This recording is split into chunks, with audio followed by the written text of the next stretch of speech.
안녕하세요. 지극히 사적인 책 읽기의 똑서입니다. 안녕하세요. 똑진입니다. 네, 저희 방송 사고로 방금 전에 뜬 영상이 삭제돼서 다시 뜨고 있습니다. 사피엔스 제2부 농업혁명 시작하려고 합니다. 똑진님, 학교 다니실 때 농업혁명에 대해서 어떻게 배우셨죠? 저희 때는 이걸 농업혁명으로 배운 게 아니라 신석기 혁명으로 배웠었죠. 그래서 이제 그 선사시대, 뭐 구석기, 신석기 지나서 이제 신석기 들어서면서 사람들이 농경생활을 시작해서 정착을 하고 뭐 마을을 이루고 국가를 이루는 그런 개념으로 이제 학장에서 배웠는데 여기에서는 농업혁명이라는 이름으로 이제 소개가 되었고 그때 이제 신석기 혁명으로서 농경생활을 하면서 수렵 채집인들이 인간다운 삶을 살게 되었다라는 뉘앙스로 저희는 배웠죠. 맞아요. 더 똑똑해지고 더 좋은 삶을 살게 되었다 이렇게 배웠어요. 근데 유발 하라리는 어떻게 얘기를 하냐면 아니다. 우리는 역사상 최대의 사기를 당했다 이렇게 말을 하고 있어요. 왜 사기를 당했다라고 말을 하고 있는 거죠? 유발 하라리는?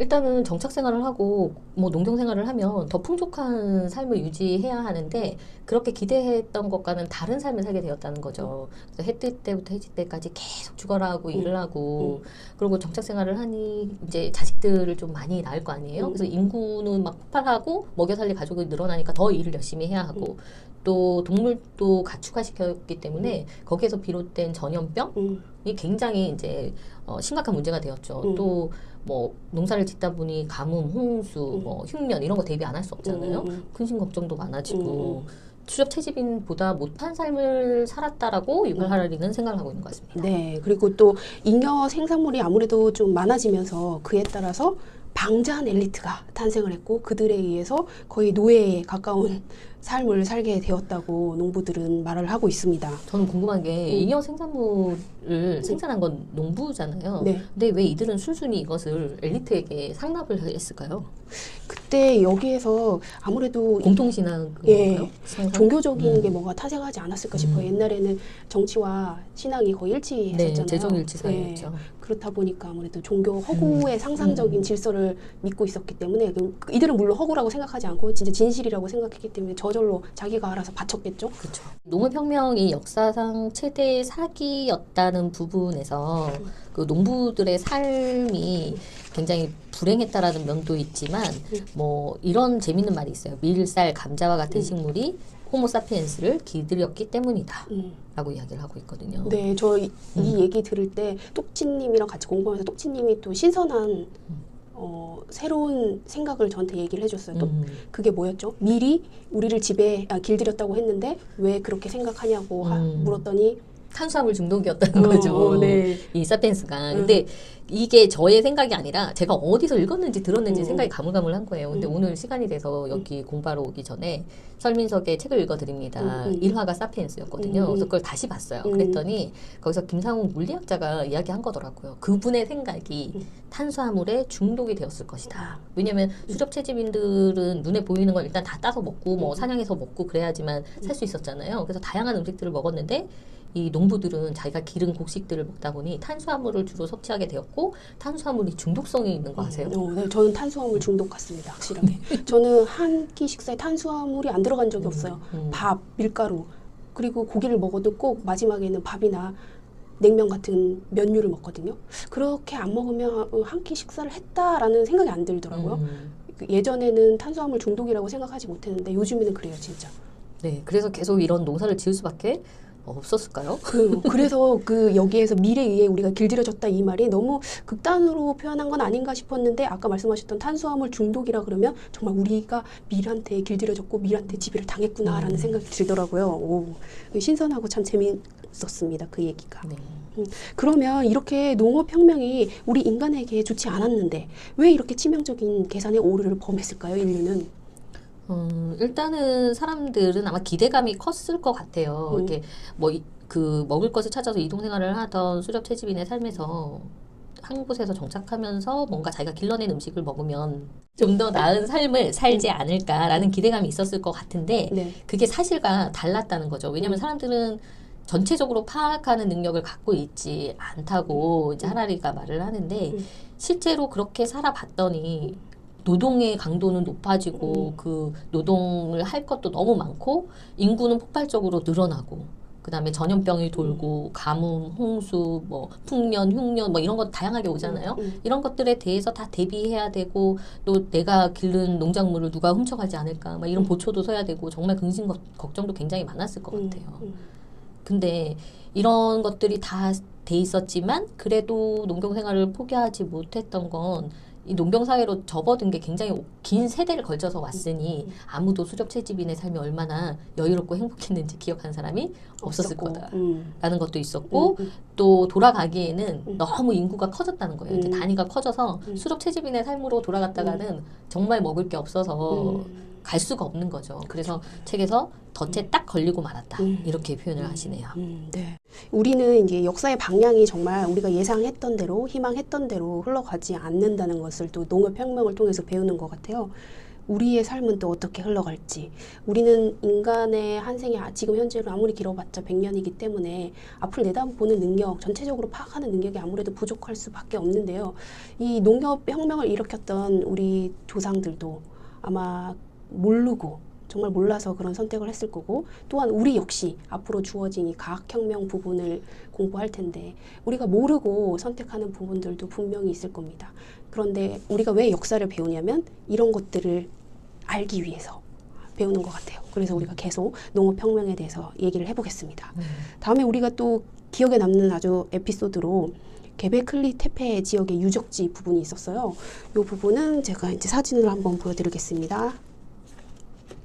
이 유적지는 우리 농업혁명이 인간이 선택한 게 아니라 어쩔 수 없이 시작되었다라는 어떤 근거를 보여주는 것으로 사용되고 있죠. 저는 이거 읽으면서 너무나 신선했어요. 그래서 이 농업혁명에서 가장 기억에 많이 남더라고요. 이 부분이. 참 자세히 좀 설명해 주시죠, 똑치님. 이 게베클리 테페가 터키에서 발견됐는데 되게 최근에 발견됐어요. 1995년이니까. 근데 이게 기원전 9,500년 전 수렵 채집인들이 세운 사원, 종교적인 사원이라고 해요. 네. 그런데 이 그 건물의 사이즈를 보면 아주 여러 부족들이 또 수천 명의 이 수렵 채집인들이 오랫동안 협력해서 만들었을 거다라고 예상이 되는데 그러려면 한 곳에 머물러서 계속 이 건설을 해야 할 텐데 그렇다면 이 사람들을 먹여 살 충분한 식량이 있어야 하잖아요. 근데 그거를 어디서 계속 채취해오고 사냥해올 수는 없으니 야생에서 어떤 밀을 채취해서 경작으로 전환을 하게 되었을 거다라고 예상을 하는 거죠. 그래서 농업이 인간이 선택해서 한 게 아니라 어떤 이런 종교적인 이유 때문에 이렇게 자연스럽게 따라왔던 어떤 행동으로 표현을 하고 있어요. 네. 이게 왜 신선했냐면 왜 인간이 협력을 하는데 그 협력의 원인이 종교적인 거죠. 사원 건설을 하는데 그 사원 건설을 여러 부족이 같이 했다는 건 그 종교적인 거를 여러 부족이 공유하고 있었고 믿었다는 거예요.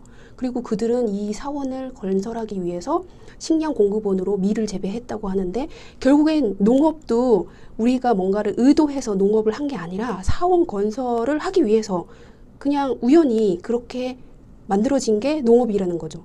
그래서 이 부분 읽으면서 저는 우리가 여지까지 배웠던 게 과연 무엇인지 내가 그동안 배웠던 거를 다 이렇게 다 버리고 새로운 걸 이렇게 받아들이면서 정말 그동안 배웠던 거를 의심하고 버릴 건 버리고 새로운 지식을 이제 그걸 받아들이면서 새롭게 채워 나가는데 그게 너무 신선하고 재밌었어요. 이 부분. 저희 항상 그 신석기 혁명 하면서 농업 시작하고 그다음에 정책 생활하고 그다음에 부족 생기고 국가 생기고 뭐 종교 생기고 이런 순서로 배웠는데 이 게베클리 테페는 종교가 먼저 생기고 공동체 이루고 그다음에 농업을 했다 이렇게 이제 말하는 근거가 되잖아요.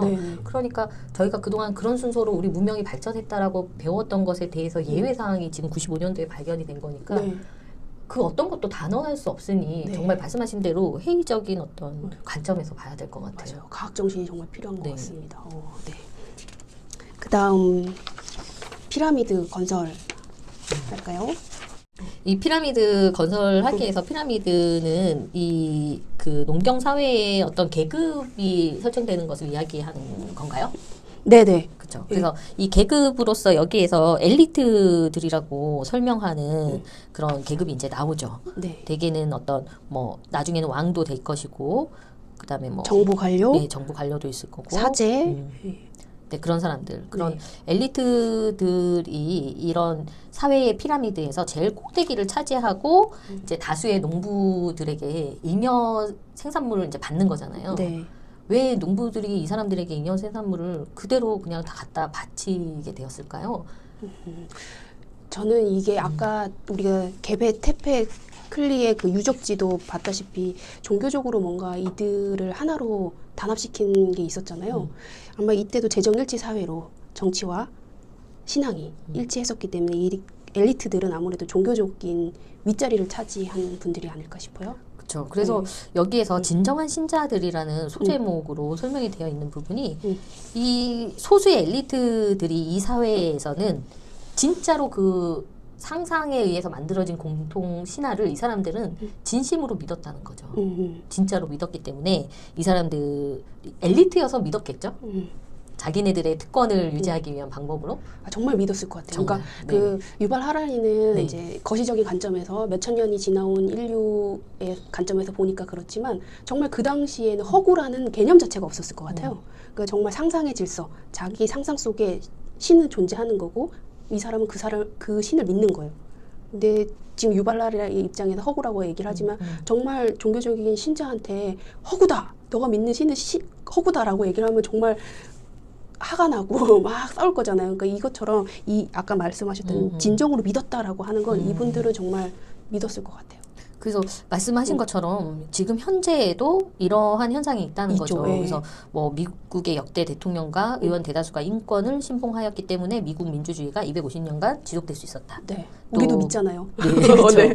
네, 투자자하고 은행하는 은행가들이 자본주의를 신봉하기 때문에 현대 경제 시스템이 유지되고 있다. 네. 이런 것들. 네, 우리가 돈에 대한 기본적인 가치나 이런 거를 믿지 않으면 지금 자본주의가 흘러가지 않잖아요. 그러니까 그게 유발 하라리는 이제 상상 속에 있는 허구다라고 얘기를 하지만 그건 진정으로 믿는 사람들이 다 상호간에 합의를 했기 때문에 돌아가는 시스템인 것 같아요. 저 이 부분에서 우리가 진짜 호모 사피엔스의 후예가 맞구나. 어, 그런 후손이 맞구나 이런 생각이 들었어요. 그래서 왜요? 이 농업혁명 때에 이 사람들이 믿었던 그대로를 우리도 똑같이 믿고 있잖아요. 이렇게 네. 오랜 시간이 지났는데도. 저는 그게 인지혁명이라고 생각해요. 인지혁명을 통해서 허구, 그러니까 음. 신, 종교, 이데올로기, 인권 이런 눈에 보이지 않는 실체를 믿기 시작한 게 인지혁명 때문에 가능했고 그 인지혁명이 다른 종족은 보지 못했던 걸 호모사피엔스는 봤다는 거잖아요. 보고 느꼈다는 거죠. 근데 그게 허구라고 생각하지 않아요. 그냥 이분들은 뭔가를 다른 네안데르탈인이나 뭐 호모 에렉투스에 비해서 조금 뭔가가 열려 있었던 것이 아닐까요?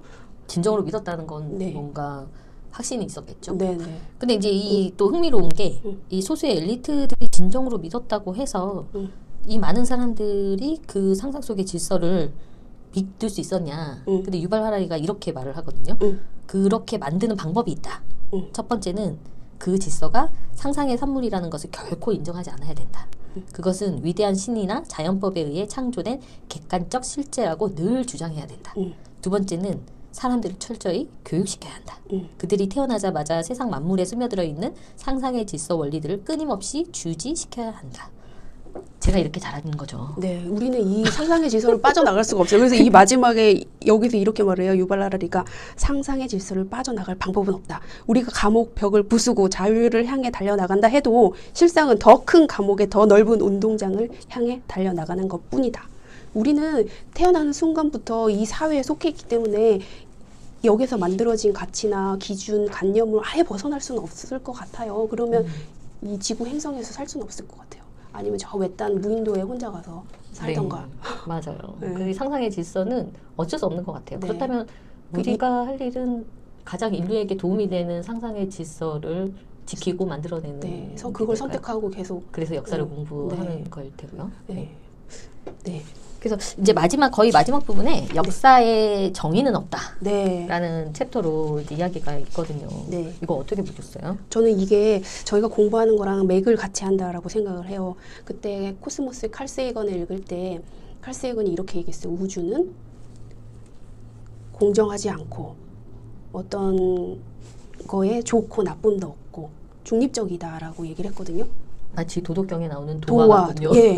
그래서 도덕경에 나오는 도화, 칼 사기관이 말했던 우주화, 그리고 역사의 정의는 없다. 이 부분이 일맥상통한다라고 생각을 해요. 근데 어떻게 보면 되게 냉정하고 악하게 보일 수도 있겠지만 이게 중립적인 시선 같아요. 경계에 사는 삶, 선과 악 그 중간에 사는 삶이고 좋은가 나쁨 그 중간에 사는 삶인 것 같다는 생각이 들어요. 그래서 이제 여기에서 이 정의는 없다라고 이야기하면서 그동안 우리 인류에게 굉장히 혹독했던 위계질서에 의한 그 핍박받았던 이야기들이 나오죠. 네. 그래서 뭐 자유민과 노예, 백인과 흑인, 부자와 가난한 자, 남자와 여자 이런 위계질서에 대한 이야기를 하는데 이런 것들을 합리적인 것으로 받아들였던 시기가 있잖아요. 네네. 이런 것들을 합리적으로 받아들이게 하기 위해서 사람들이 뭐 오염과 청결 개념을 뭐 사용해서 이야기도 하고 그다음에 뭐 종교적인 어떤 관점에서 이야기하기도 했잖아요.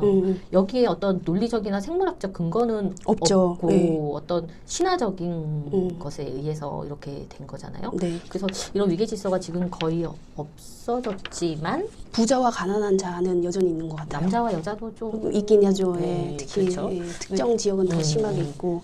네. 근데 여기서 재밌었던 게 그 남자와 여자의 차별에서 어느 사회든 남자가 더 대우받았다는 그런 결과가 있잖아요. 네. 왜 그랬을까를 가지고 이제 유발 하라리가 여러 이야기를 하는데 다 근거는 없다라고 말했어요. 네. 근데 어떻게 이렇게 공통적으로 남자를 더 이렇게 우선시하고 대접하는 그런 문화들이 다 있었을까요? 똑같이 있었을까라는 거에 궁금증을 제기하면서 자기가 이렇게 답을 내려요. 어쩌면 남자가 여자보다 협력에 더 능해서일지 않을까.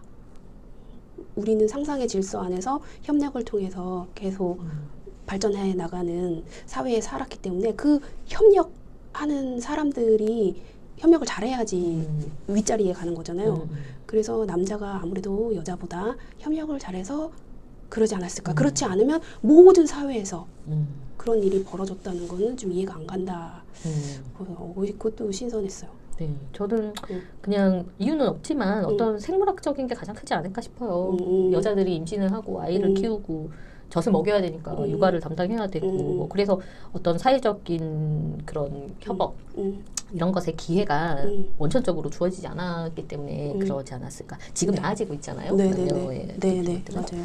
그래서 우리가 이제 이런 차별 때문에 받아지는 거를 역사를 통해서 공부하면 우리가 이 차별이 어떤 논리적이나 생물학적인 근거가 없다, 어떤 우연한 사건에 의해서 발생된 거에 불과하다라는 걸 이제 역사를 통해서 공부를 할 수 있고 앞으로 우리가 맞닥뜨리는 사건들에 어떻게 대처를 해야 될지 현명한 선택을 할 수 있을 것 같습니다. 네, 그러면 농업혁명은 이것으로 끝낼까요? 네, 다음에 만나요. 안녕.